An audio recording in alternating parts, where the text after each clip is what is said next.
Olá, sejam bem-vindos. Hoje eu vou explicar a diferença e o que são o diagrama entidade-relacionamento e o diagrama de classes UML. Estou mostrando agora na tela um exemplo de diagrama de entidade-relacionamento e vou explicar o que ele é. Bom, esse diagrama ele tem foco em representar as entidades do mundo real e as conexões entre elas, né? Nesse exemplo aqui, a gente está tratando de um comércio, né? Onde teremos as entidades cliente, pedido, recibo e produto e como elas se relacionam. Nesse caso aqui, o cliente ele faz pedido, né? E o pedido ele gera um recibo, certo? E o pedido ele também vai ter a escolha do produto, certo? Quais são as características desse diagrama aqui? Ele é bem simples, né? E o foco dele realmente é nas entidades, que são esses retângulos, e o relacionamento entre elas, tá? Ele é um pouco menos detalhado que o diagrama de classe UML, né? E as vantagens são a facilidade de compreensão.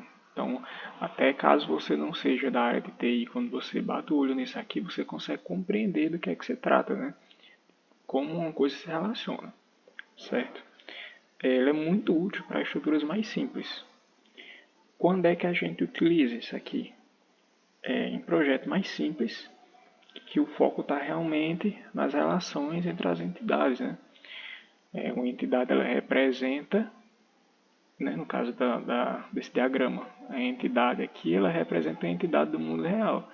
Então, quando você está lá atendendo seu cliente para fazer um software para ele, vamos supor, para uma loja, como nesse exemplo aqui, você vai estar junto com ele e vai ver bem facinho como é que cada coisa se encaixa lá, certo? Vamos partir agora para o diagrama de classes UML. Tá? Tem esse outro exemplo aqui, que é de um carrinho de compras. Tá? Não fui eu que fiz, só localizei aqui na internet mesmo. E o que é esse diagrama aqui?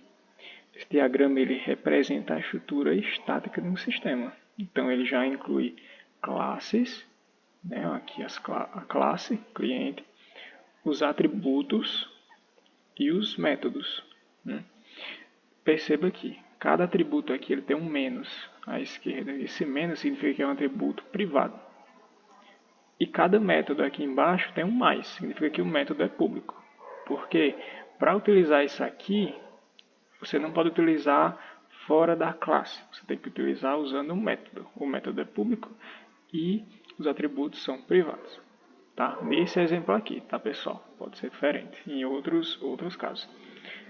O exemplo de uso, né? É na modelagem do sistema, né? No caso aqui de carrinhos de compra, mostrando as classes que vão ser utilizadas. Nesse caso aqui é uma classe de carrinho de compras, uma classe de cliente, usuário, administrador. Perceba aqui como é que elas são ligadas, né? Tá vendo essa setinha? Ela representa que a classe cliente está herdando informações da classe usuário, certo? Então tudo que tem na usuário vai ter aqui na cliente também, tá? Tudo que tem na usuário vai estar aqui no administrador também, tá bom? Seja os atributos e os métodos. Então essa classe aqui, por mais que não mostre, também tem esse método, tá? Já no caso aqui do cliente, veja que aqui embaixo ele já tem esse losango pretinho aqui. Significa que essa classe pertence a essa outra classe aqui. Então o cliente ele tem pedido e o pedido pertence ao cliente, certo? As características do diagrama de classe UML são o detalhamento, né?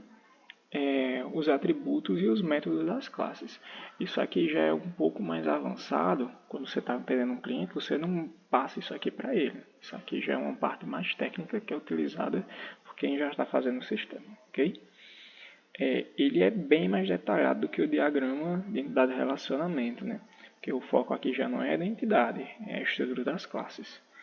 E ele permite uma visão mais detalhada, mais abrangente do sistema.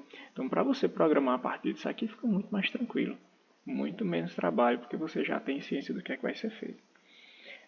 Vai ser utilizado, né, nos projetos mais complexos, onde é necessário definir a estrutura e o comportamento das classes. Então, o diagrama de relacionamento é como se fosse o início, né? Você está lá com o seu cliente, você pode estar fazendo depois o diagrama de classe ML para ter um controle seu, né? Ficar mais fácil de desenvolver. E é isso, pessoal.